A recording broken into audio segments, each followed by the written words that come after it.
And I think it's really important. We need to stand up against this. Fascist takeover, that's not a bad word. It's a fact. Do I look like a member of the Third Reich to you, Ms. Tlaib? Please. Is that what I look like to you? You're the one taking your voting card. Is that what you think? Is that what you think? Is that what you think? No, that's unethical. I think it's radical and I think it's insane. And I'll respect everything that you say, but to say something like that to myself and a lot of my colleagues is way out of line. It's way out of line.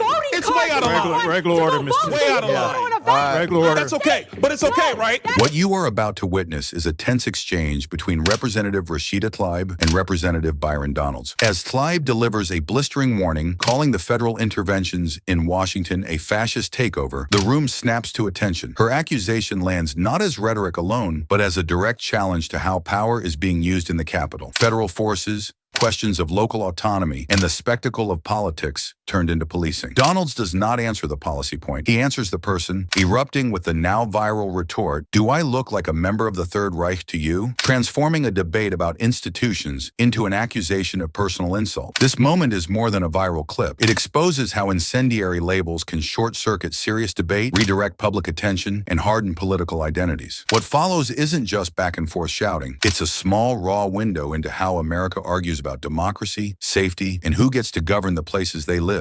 Nobody over there should take anything we say like so personally as if we're attacking them. No, we're attacking a process. We're not attacking people here. And I think it's really important. We need to stand up against this. Fascist takeover, that's not a bad word. It's a fact. And here in DC and across the country, it is so incredibly important, Mr. Chair, that this committee does not allow rhetoric that defames and or paints Washington, D.C. in a way that you all haven't really truly seen. You're just reading it. No, you're just reading it or something off of some. Will the gentlelady yield to a question? Yeah, I think it's really important. Will the gentlelady yield? No, I don't yield. I don't even have time. I can tell you. Your time's expired. It is expired, but Tlaib, Mr. Chair, nice. but you all live like here, Mr. and Tlaib. you're not telling people the beautiful parts that you do see in our nation's Tlaib. capital. And no, it's just wrong how we're doing it. Chairman, I think it's insane that the gentlelady doesn't have an argument, but she's going to refer to me and some of my colleagues. Mr. Donald, we were from the Third Reich. This is insane. You're going to look at 14, 15-year-olds as a bunch of criminals? It's insane. Oh. Do I look like a member of the Third Reich to you, Ms. Tlaib? Please. Is that what I look like to you? You're the one taking your voting card. Is that what you think? Is that what you think? Is that what you think? No, that's unethical. I think it's radical and I think it's insane. And I'll respect everything that you say, but to say something like that to myself and a lot of my colleagues is way out of line. It's way out of line. It's way out of line. Regular order, Mr. Way out of line. Regular order. That's okay, but it's okay, right? That is not how it It's goes. okay, right? You hold yourself accountable before you talk about Hold Washington, myself D.C. accountable. Mr. Tlaib. Hold your own self accountable. How about that? Hold your own self trying, accountable. Mr. How about that? Free D.C. and make sure you vote with your own voting card. Don't be giving it to somebody Mr. else. Tlaib. All right, time. Chair recognizes Ms. Boebert from Colorado. Order. Wait a minute, Ms. Boebert. All right. Order. What you just heard wasn't a personal attack. It was a critique of process. Rashida Tlaib is describing how federal interventions can turn local governance into political theater and how this affects real residents. Lack of consultation, top-down policies, and cuts that fail to address housing or mental health. The word fascist triggers immediate reactions, and that's exactly what becomes the hook of the clip. Don't take shock as an argument. Let's look at the facts behind it. I think it's really important. I mean, we're talking about 700,000 people that live here, and I feel like their voice gets completely just dismissed. And so, if I may, Mr. Chair, ask unanimous consent to enter the record. The Washington Post poll of D.C. residents found 8 out of 8 in 10 opposed Trump's taking over of their local police and sending in federal troops. Without objections ordered. I think it's also really important to understand, like, the incredible kind of slanderous, defamation, I don't know what to call it.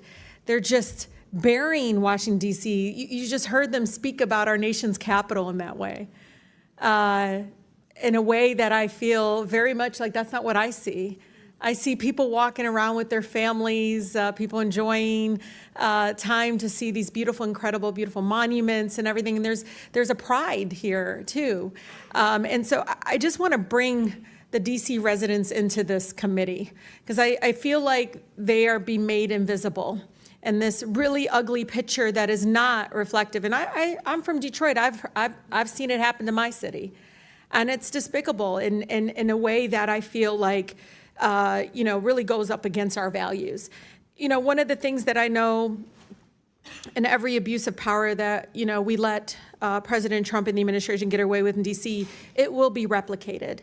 It will be expanded across the country, and it is going to tear apart our communities. Mr. Jackson, I talked to you about a little bit about this, but I think it's important to understand that we do have a mental health crisis, that we have a housing crisis, affordability crisis. Can you police any of those away? No. You can't police away homelessness. And the way they talk about our homeless neighbors is so, no wonder there's violence increasing towards homeless neighbors. I see it already, the brutality of it.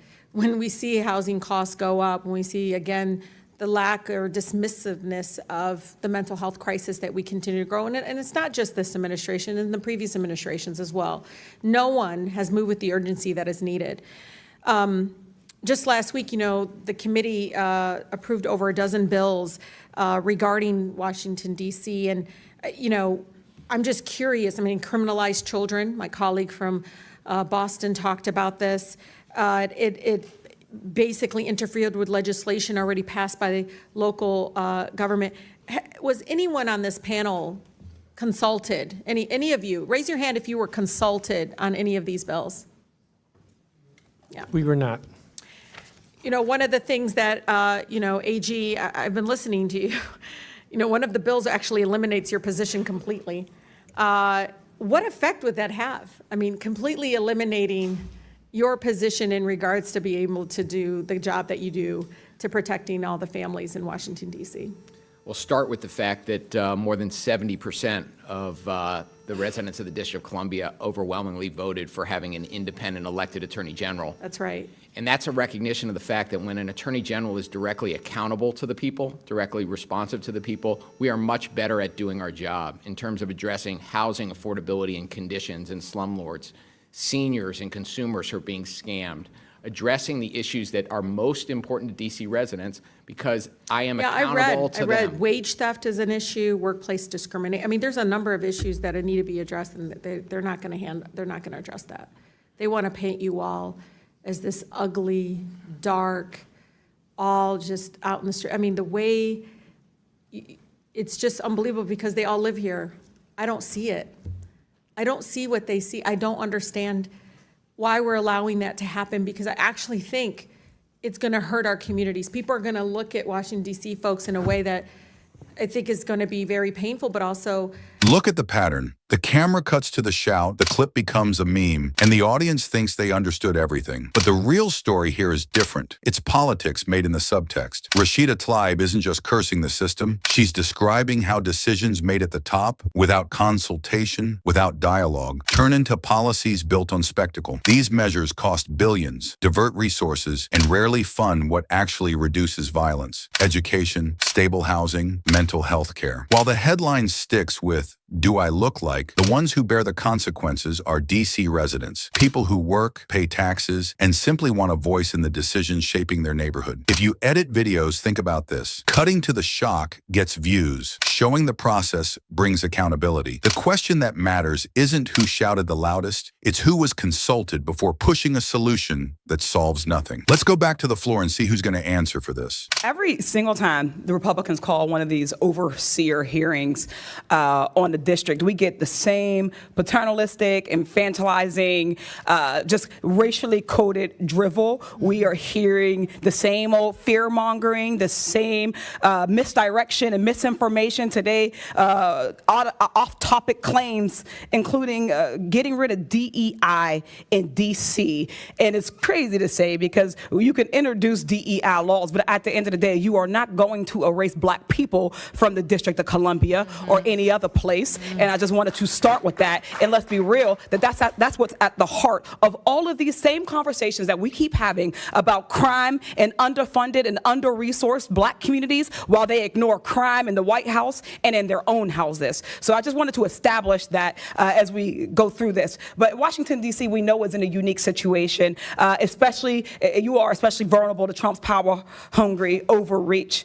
Their elected officials don't have the same resources and also don't get the same respect, incidentally, from members of this panel that they would give to their own elected officials. But you don't have the same protections, congressional voting power or representation as of the states. That's why Trump is using D.C. as a test kitchen for all of the horrible policies that they're cooking up. As members of Congress representing those other states and cities, we need to be concerned about where he's going to target next, and we cannot roll over, shrug our shoulders, and say that at least the National Guardsmen are gardening or picking up trash. We have to push back on this right now, in this moment, before he comes for all of our districts. To be clear, none of Trump's actions have made D.C. any safer. And just as a reminder, crime had already been dropping in the district without his involvement. He's been terrorizing D.C. residents with these mass and unaccountable federal agents and armed National Guardsmen. He's completely broken any small amount of trust these communities have with local law enforcement. Many of the National Guard troops are from out of state. They don't know D.C. any more than you all do, and they don't know the communities. D.C. residents deserve to govern themselves and have elected officials that are accountable to them, who uniquely understand D.C.'s needs and their concerns, but instead, Republicans want to micromanage people who didn't vote for them and do not support their policies. Chairman Mendelson, we marked up 14 bills on D.C. last week, 13 of which you opposed. Was the D.C. Council consulted on any of those 13 bills? We were not. That right there was the core of the problem. Decisions being made over the heads of the people who actually live there, without consultation, without dialogue, and under the excuse of security. When the official response from those who should have been heard is, "We were not," that's not a protocol failure. It's democratic erasure. And notice the pattern. Projects being scheduled, votes being pushed through, and the public argument reduced to fear-based stories. The real solutions, after-school programs, affordable housing, mental health care, go unfunded while attention is funneled into spectacle. The practical result, more distrust, less effectiveness, and communities increasingly distant from their own leaders. If your goal is to inform rather than inflame, show who was consulted, which budgets shifted, and, most importantly, who wins and who loses with these measures. Crime is especially easy to exploit and use as a political tool. Everyone, regardless of how they vote, cares about safety. We care about community safety. That's why I launched the Community Safety Agenda and Caucus, because we have community-based, evidence-backed solutions that we know work. But instead of offering real solutions to prevent crime, to respond to people in crisis and stop violence, which D.C. and many other cities have invested in, Trump's scare tactics and political theater only makes these communities safe. These proactive investments in communities that actually bring down crime. The data could not be any clearer. It's the programs that work to stop crime before it can happen rather than just responding afterwards. Yet D.C. is struggling to fund these types of programs because y'all have not restored and passed the $1 billion that Congress owes them. Attorney General Schwab, you've made stable housing for D.C. a priority, correct? I have. You've implemented programs that improve nuisance properties, after-school programs for kids, victims of domestic violence, and the goal to make D.C. safer, correct? I have. Mayor Bowser, we know that these litany of proactive investments actually drive down crime. Has Trump promised you any funding for any of these things? No, not yet. Great. The cost of having a National Guard is about $1.8 billion a day. We're up to about $40 billion. They say about $200 billion. A bunch of that these out-of-state guards in the Rome Ministry is not a sustainable solution. That is not more sustainable than actually investing in these things, investing in our communities. That wasn't just a plea for safety. It was a challenge to the very narrative Republicans keep selling. Instead of pouring billions into soldiers on street corners, the demand here was clear. Invest in people, not paranoia. Because crime isn't just numbers on a chart. It's a reflection of whether families have homes, whether kids have schools, whether neighbors have the resources to thrive. What we saw in this exchange is a tug-of-war between two Americas, one that insists more guns mean more order, and another that believes stability comes from dignity, housing, and trust. And here's the catch. When leaders use crime as a political weapon, they don't just exaggerate the fear, they profit from it. They redirect anger away from solutions and towards scapegoats. If Washington, D.C. is the testing ground, then what comes next for the rest of the country? That's the question this hearing leaves hanging in the air. So, What do you think? Are we watching a debate on public safety or a rehearsal for something much bigger?